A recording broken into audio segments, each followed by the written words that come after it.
Let me show you how we can disable TalkBack on Samsung Galaxy S26. So in order to turn off TalkBack, first I should mention how to navigate on the phone when the TalkBack is enabled, because when it is, the navigation is slightly altered, and it doesn't matter if you use the 3-button navigation or the gesture navigation. In both cases, you have to use different gestures, or you need to know how to use buttons. So, how to navigate? Essentially, if you have any button, option, switcher, whatever that you have to tap on or select, you have to tap once in order to highlight this option, and then double tap in order to confirm your choice.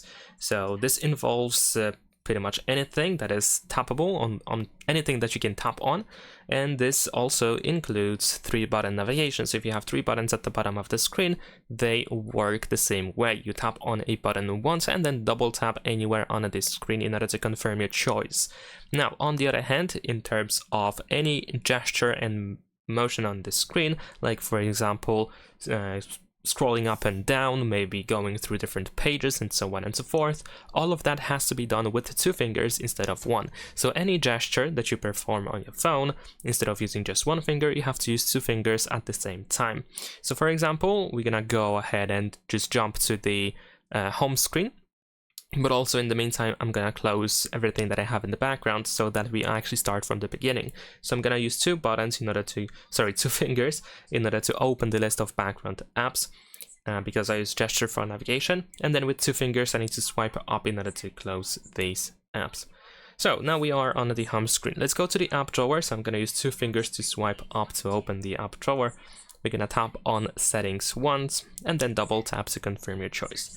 Now let's scroll down with 2 fingers again, and we need to scroll down until we find accessibility. There we go. So we tap on accessibility once and then double tap to confirm. Now we're gonna tap on a TalkBack once and double tap to confirm our selection. There we go. And then we're gonna tap on the switcher in here to highlight it and double tap to select it. And then we're gonna tap on turn off once and double tap to confirm that we want to finally turn off TalkBack. And there we go, TalkBack is now disabled. We can go back to the standard method of navigating, standard ways of navigating on our phone. And that is pretty much it. Leave a like and subscribe.